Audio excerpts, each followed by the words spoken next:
ဒီနေ့ကျတော့ရှင်ယောဟန်နဲ့သူ့ရဲ့တပည့်တွေနဲ့လမ်းလျှောက်နေတဲ့အခါမှာခရစ်တော်ရှိရနေပြီးတော့ကြွလာတော့တွေ့တဲ့အခါကျတော့ရှင်ယောဟန်သူ့ရဲ့တပည့်တွေကိုခရစ်တော်နဲ့ဘယ်လိုနှုတ်ဆက်ပေးလဲဆိုရင်ဘုရားသခင်ရဲ့သိုးတငယ်ကိုကြည်လို့အဲဘုရားသခင်ရဲ့သိုးတငယ်ပဲကြည်သူမစ်ဆက်ပေးလိုက်တဲ့အချက်အဆိုလို့ရှိရင်ခရစ်တော်အမှုတော်ရဲ့နှလုံးသားပဲဖြစ်ပါတယ်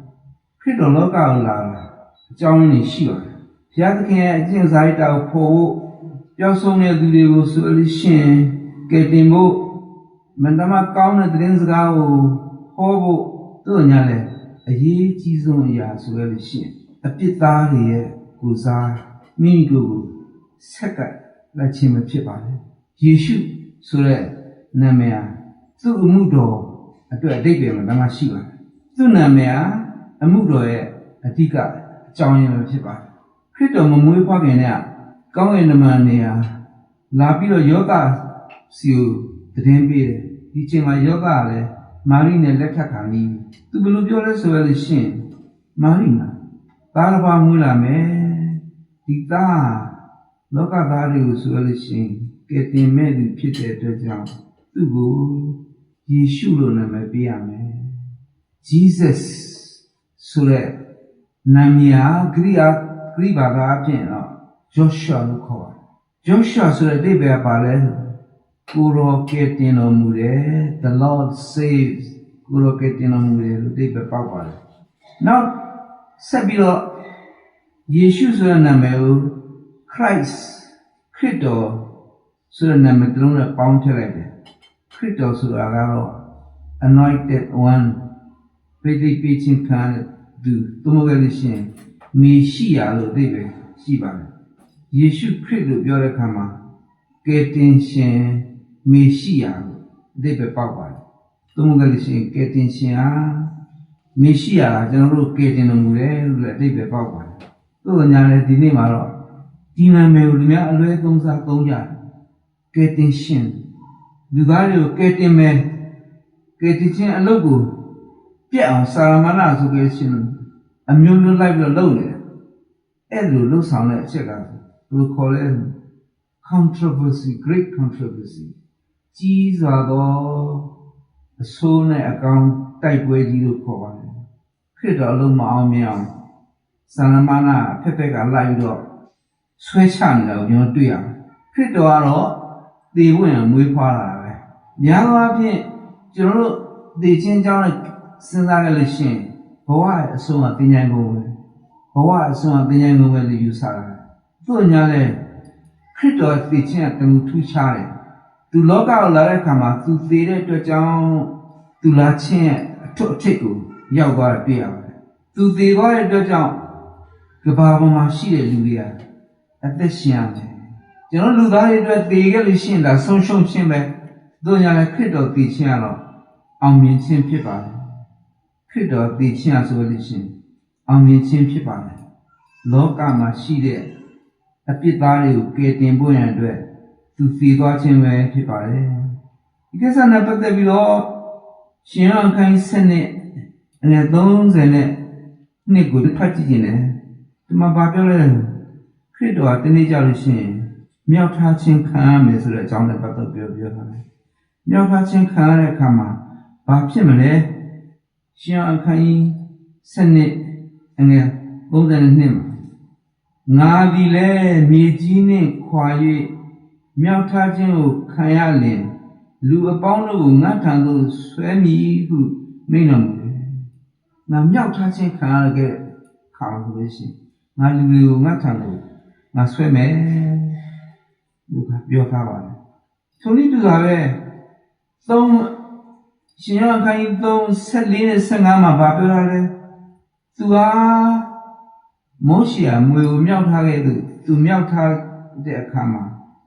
သူဘာလုပ်မလဲဆိုရင်သူ့ယုံကြည်သောသူတွေအားလုံးအတွက်ထာဝရအသက်ကိုပေးမယ်လို့ပြောထားပါလေရှင်ယောဟန်ခန်းကြီး3:14နဲ့15မှာခရစ်တော်လောကမှာဆိုရှင်တည်ဆုံးသွားတဲ့အခါကျတော့လူများနဲ့မတူပါဘူးသူသေရခြင်းအသေခြင်းဆိုးပါရဲ့ဆက်လောကထဲမှာအသက်ချင်းခံလောကထဲမှာတတ်တယ်ဆိုတာက အမတန်မှဆိုးတဲ့ရာဇဝတ်မှုကျူးလွန်တဲ့လူတွေကသတ်ချင်းဖြစ်ပါတယ်တည်ချင်းဆိုလို့ဘာလို့ပြောလဲဆိုတော့တည်ဖို့ရလို့မလွယ်တဲ့တည်ချင်းနဲ့တည်ရတယ်လက်ဝါးကားတိုင်းမှာဆိုရှင်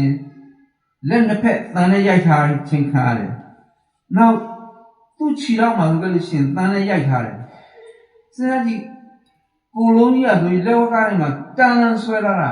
အလေးချိန်ဘယ်လောက်များမလဲဒီလက်ကဘယ်လောက်နာမလဲခြေထောက်ကဘယ်လောက်နာမလဲသူ့ညာသူ့အသက်နဲ့တော့တော်တော်ဝေးသေးလို့ထင်ရတယ်ဒီမှာတော့သူပြော so that ဖြည်းဖြည်းနဲ့ဆိုရှင်တတ်တကယ်ကိုညင်းစဲတာပြောင်းတိုက်ပြီးတော့ဆိုကြလို့ရှိရင်ရဲဆက်ဆက်ကိုညင်းစဲတာလူရှိသူရှိမှာအရှက်ခွဲပြီးတော့အသက်ချင်းခံရဒီလိုတတ်ချင်းမျိုးကိုယောမလူမျိုးတွေကဆိုရှင်မသိရဘူးယောမလူမျိုးမဟုတ်တဲ့ယောမ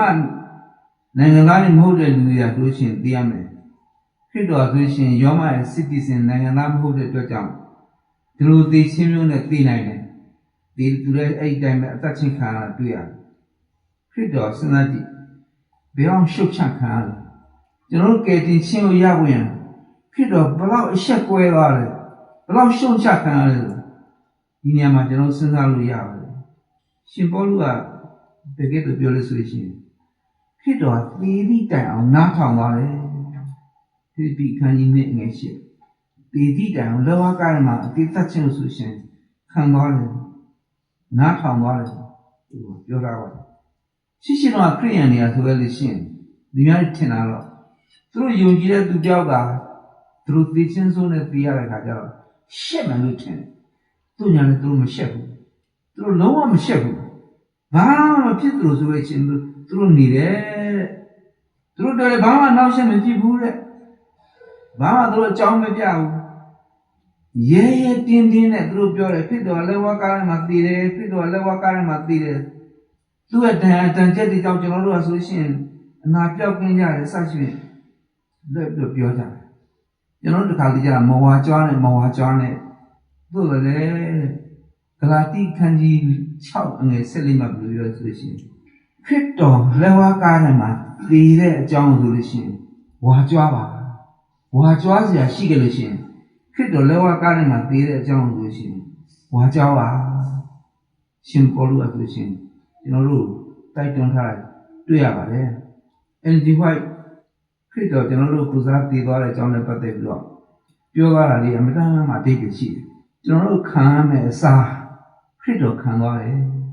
ခရစ်တော်စံတဲ့အတိုင်းကျွန်တော်တို့စံမွေးရခရစ်တော်ကျွန်တော်တို့အတွက်အနည်းလာခံသွားတယ်အပြစ်မရှိဘဲနဲ့ခရစ်တော်ရှုံချခြင်းခံရတယ်ကျွန်တော်တို့ဖြောင့်မတ်ရဖို့အတွက်တကယ်တော့ကျွန်တော်တို့ကမထိုက်ထန်ပါဘူးကျွန်တော်တို့သိရမယ့်အစားခရစ်တော်ကျွန်တော်တို့အတွက်သိသွားတယ်ခရစ်တော်ရဲ့တန်ချက်တွေကြောင့်ကျွန်တော်တို့ကပျောက်ရရှိတယ်နာယောဂပျောက်ရရှိတယ်လို့မမဟာပြောထားတာမျိုးတွေ့ရပါတယ်ဟုတ်ပါတယ်ခရစ်တော်အတိခံမွေးရဘာအကြောင်းမှမရှိပါဘူးကျွန်တော်တို့အပြစ်အတွက်ကြောင့်သူဒီခံသွားတာဖြစ်ပါတယ်တတိတော်တွေလောကမှာနေစဉ်ခံတော့သူတို့ထင်ထားတာတစ်မျိုးဖြစ်လာတာတစ်မျိုးသူတို့ဘယ်လိုထင်ထားလဲဆိုရှင်ခရစ်တော်သူတို့ယောမတွေလက်အောက်ကနေတဘိုးအောက်ကနေပြီးတော့ရွေးလို့မယ်လို့ထင်ထားတယ်။ဘာကြောင့်လဲ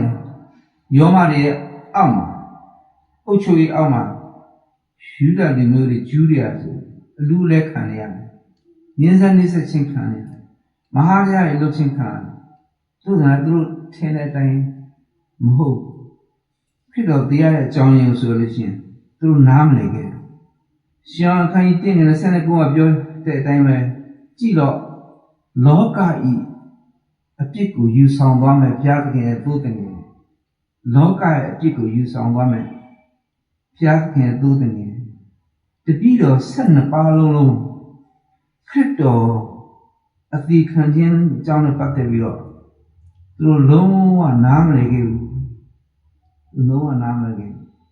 ခရစ်တော်ကြွတင်ပြီးတော့မဿဲခန်း21ကနေပြီးတော့23မှာပြောထားတယ်သူကတနေ့ကျတဲ့အခါယေရုရှလင်မှာသွားပြီးတော့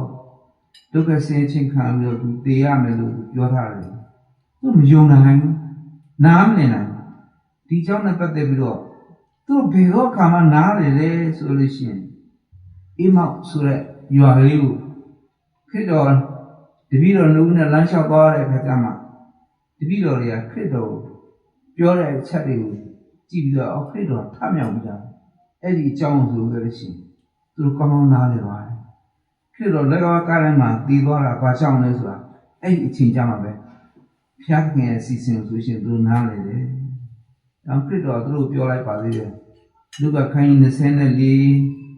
25 29ထဲမှာမင်းတို့ဟာတိတ်မိုက်မဲတဲ့လူတွေပဲ။ငါအကြောင်းနဲ့ပတ်သက်ပြီးတော့ပြောပြတယ်အများကြီးဟောထားတယ်။မင်းတို့ဒါလည်းမသိဘူး။ငါဒုက္ခခံပြီးတော့ဆိုရှင်တရားမယ်ဆိုတဲ့အကြောင်းကိုကြိုတင်ပြီးတော့ပြောထားတယ်။ငါအကြောင်းတွေပဲ။ဒါမျိုးမင်းတို့မသိဘူး။ကျမ်းစာထဲမှာပြောရတဲ့အချက်လေးတွေတော်တော်များလို့ပြောလို့ရှိရင်နားလည်ဖို့ရခက်တယ်။အကယ်လက်ဝါးကားတိုင်းရှုထောင်းအနေနဲ့ကြည့်ကြလို့ရှိရင်နားလည်ဖို့ရအမတမခက်တယ်။ခရစ်တော်ကသိုးတငယ်ကဲ့သို့အသိမခံသွားခဲ့လို့ရှိရင်နားလည်ဖို့ရအမတမခက်တယ်။ထိုနည်းတူစွာပဲဗိမာန်တော်ထဲမှာဆက်ကပ်ပူဇော်တဲ့အလုပ်တွေကတော်နားလည်ဖို့ခက်တယ်။အပြစ်မရှိတဲ့တိရစ္ဆာန်လေးတွေဘာကြောင့်တော်များများအသက်ခံရလဲ။ဘာကြောင့်မလို့အသွေးတွေတော်များများသွန်းရလဲ။ဒါတွေကိုကျွန်တော်တို့ဘယ်တော့မှနားလည်မယ်ဆိုလို့ရှိရင်လက်ဝါးကားရင်ရှုထောင့်နေပြန်ကြည့်မှာပဲနားလည်မယ်။ဒါတွေကဘာလို့ပြီးနေလဲဆိုရှင်ဘုရားသခင်ကဣသေလလူမျိုးတို့ပညာပေးနေတာဖြစ်ပါတယ်။ဘာပြောနေတာလဲဆိုရှင်ဘာပြနေလဲဆိုအပြစ်ကဆိုရလို့ရှင်အမတန်မှပြန်ဆက်ပွင့်ရဆိုခက်တယ်။အဖိုးကြီးတယ်။ဒီလို costly သိအဖိုးကြီးတယ်။ပြန်ဆက်ပွင့်မလွယ်ဘူး။အပြစ်ကိုပေါ့တန်ယူလို့မရဘူး။အပြစ်ကဘာကိုတောင်းလဲဆိုတော့အသက်ကိုတောင်းတယ်အပြစ်ကအသက်ကိုယူတယ်။ဒါပေပြခိုင်းကို22မှာဘယ်လိုပြောရလဲဆိုလို့ရှိရင် without the shedding of blood there's no forgiveness အသွေးမသွန်းခဲ့လို့ရှိရင်အပြစ်လွတ်ခြင်းမရှိနိုင်ဘူး။အသွေးသွန်းမှသာတယ်အပြစ်လွတ်ခြင်းကိုဆိုလို့ရှိရင်ရှိနိုင်တယ်။ဘလို့အသွေးသွန်းလာလဲလို့မိစ္ဆာအကြောင်းရှိတယ်။ဘလို့အသွေးတွေသွန်းလာလဲတိရစ္ဆာန်ရဲ့အသွေးတွေကတော့အပြစ်လွတ်ဖို့ရန်နမူနာလေးပဲဖြစ်ပါတယ်။ဒီကံအပြစ်ကိုလွတ်တာတော့ဖြစ်နိုင်ပါဘူး။စိတ်၊သိုး၊နွား၊ငှက်ဒီအသွေးတွေအပြစ်ကိုမဆေးကြောနိုင်ပါဘူး။ဒီပြည့်ခိုင်း30အငယ်လေးမှာတွေ့ရဘူး။ခရစ်တော်ဖျားလဲဖျားလူလဲလူယေရှုခရစ်တော်ဒါလည်းအပြစ်ကိုဖြည့်ရှင်းပေးနိုင်ပါလေ။သိုးတွေစိတ်တွေနွားတွေငှက်လေးတွေကိုယူလာခဲ့ပြီးဒီကလာနောက်တဲ့ရတဲ့အပြစ်သားတွေကလာပြီးတော့ဗိမာန်တော်မှာပူဇော်တယ်။ဒီပူဇော်ခြင်းတွေအဓိပ္ပာယ်ရှိတယ်ဆိုတာခရစ်တော်ဘုရားသခင်ရဲ့သိုးတင်ငယ်သူ့ကိုယ်သူဆက်ကပ်လိုက်တဲ့အတွက်ကြောင့်သူ့ကိုယ်ကိုအသေးခံသွားတဲ့အတွက်ကြောင့်ဒါအဓိပ္ပာယ်ရှိတာဖြစ်ပါတယ်။ကပ္ပဦးကျမ်းခန်းကြီး22မှာကျွန်တော်ကြည့်တဲ့အခါကျတော့ကျမ်းစာကိုလေ့လာတဲ့ခရိယန်တွေတို့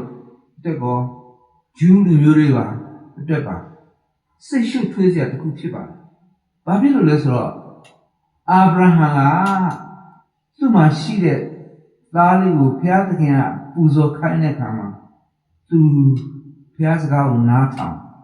ကျွန်တော်ကြည့်တဲ့အခါကျတော့ဘုရားသခင်ကလိုပဲလို့ရှိရင်အာဗြဟံခိုင်းတယ်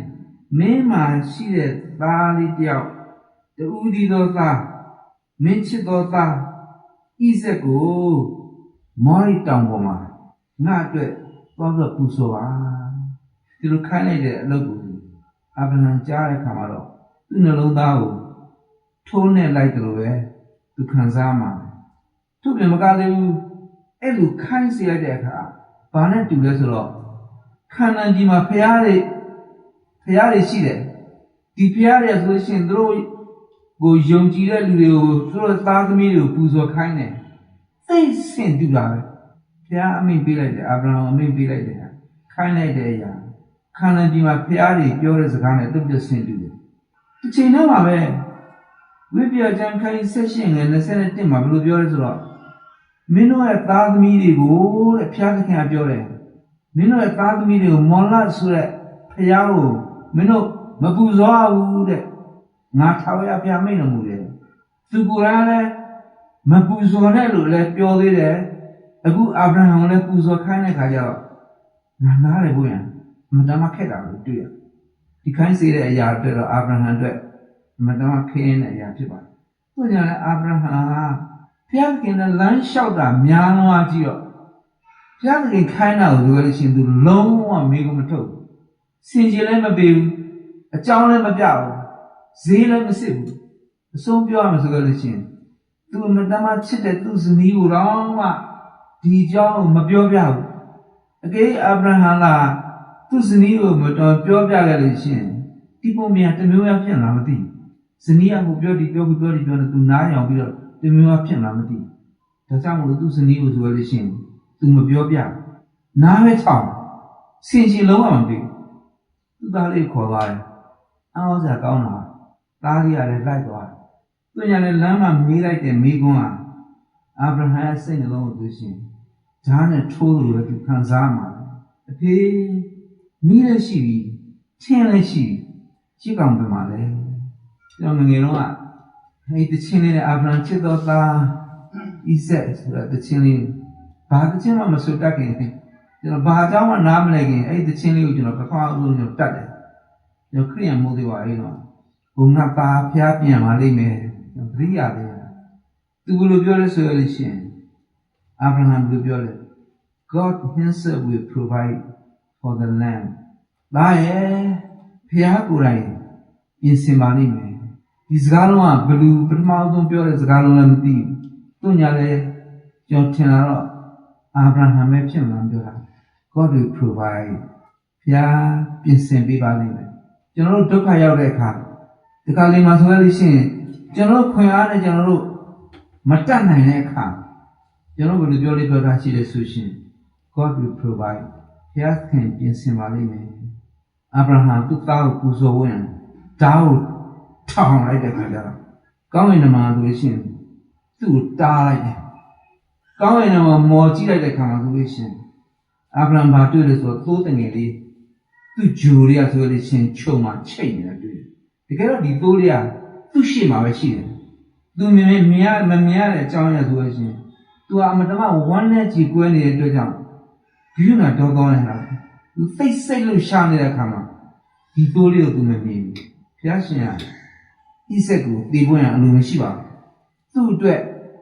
သိုးလေးကပြင်ဆင်ထားပြီးသားထုံးတူစွာပဲကျွန်တော်တို့တူးစီအတွက်ဘုရားရှင်ကလို့ရှိရင်ပြင်ဆင်ထားလည်းရှိပါလိမ့်မယ်ဆိုဘုရားသခင်ပြင်ဆင်ပေးတဲ့အတွက်ကြောင့်ဒီနေရာကိုအာဗြဟံဘယ်လိုခေါ်လဲဆိုတော့ Yahweh Jireh the Lord will provide ဘုရားပြင်ဆင်ပေးပါလိမ့်မယ်လို့အဓိပ္ပာယ်ရှိပါတယ်နောက်နေ့ပေါင်း6လောက်ကြာတဲ့ခါကျတော့ရှောမုန်မင်းကြီးကဒီနေရာမှာဗိမာန်တော်ကိုသူဆောက်ခဲ့တယ်သူဗိမာန်ဆောက်ပြီးတော့နောက်နေ့ပေါင်း1000လောက်ကြာတဲ့ခါမှာခရစ်တော်ဒီနေရာနဲ့မနီးမဝေးမှာဆိုရှင်ကရာနီကုန်းပေါ်မှာလောကကားထဲမှာရက်တချင်းခံတွေ့ရပါတယ်ဘုရားသခင်အာဗြဟံအတွက်ပြင်ဆင်ပေးတဲ့ဘုရားသခင်ကကျွန်တော်တို့အားလုံးအတွက်လည်းပြင်ဆင်ပေးတယ်ဆိုတာသိဖို့လိုပါမယ်။မောင်တို့ကျွန်တော်ကျမ်းစာဖတ်ခဲ့တယ်။ဒီရှားခန်း53မှာကျွန်တော်ဘာတွေ့ရလဲဆိုတော့ဒီကျမ်းချက်ကလူတွေကိုအတော်လေးဇဝေဇဝါဖြစ်စေတယ်။ဘလို့မဲပြောနေရလဲမသိ။တကယ်သခင်ခရစ်တော်သာလျှင်အဲ့ဒီပုံလက်ဝါးကားထဲမှာသေခံခြင်းမျိုးနဲ့မရှိခဲ့လို့ရှိရင်ဒီကျမ်းစာကိုနားလည်ဖို့ရမှာတမခက်ကျွန်တော်ဒီကျမ်းစာကိုဖတ်ကြည့်တဲ့အခါကျတော့53အငယ်ခုနှစ်မှာထိုသူသည်ငင်းဆဲခြင်းနှင့်နှိမ့်ချခြင်းကိုခံ၍နှုတ်ကိုမဖွင့်မဲနေအသေးသက်ခြင်းကဆောင်းသွားသောသိုးတငယ်ကဲ့သို့သူ့ကိုဆောင်းသွား၍သိုးသည်အမွှေးညတ်သောသူရှိမှမမြည်ရဲနေတဲ့ကဲ့သို့သူသည်နှုတ်ကိုမဖွင့်မဲနေခရစ်တော်သိုးနဲ့နိုင်တာအမတမအတိတ်ပဲရှိပါသိုးဆိုတဲ့တော်ကအမတမ innocence အပြစ်ကင်းစင်တဲ့တော်ဖြစ်ပါတယ်ဘယ်တော့မှဆူဆူနေတာမရှိဘူးသခင်ပို့ရသခင်ဥဆောင်တော့ကိုဆိုရှင်လိုက်ထိုနည်းဆိုပဲသခင်ခရစ်တော်အားတဲ့နှိမ့်ချခြင်းခံရတယ် လောကကားထဲမှာသေချင်းတတ်ချင်းခံရတာတော့ရုပ်ညံ့တာဗမာရှိသေးလို့အဲ့လို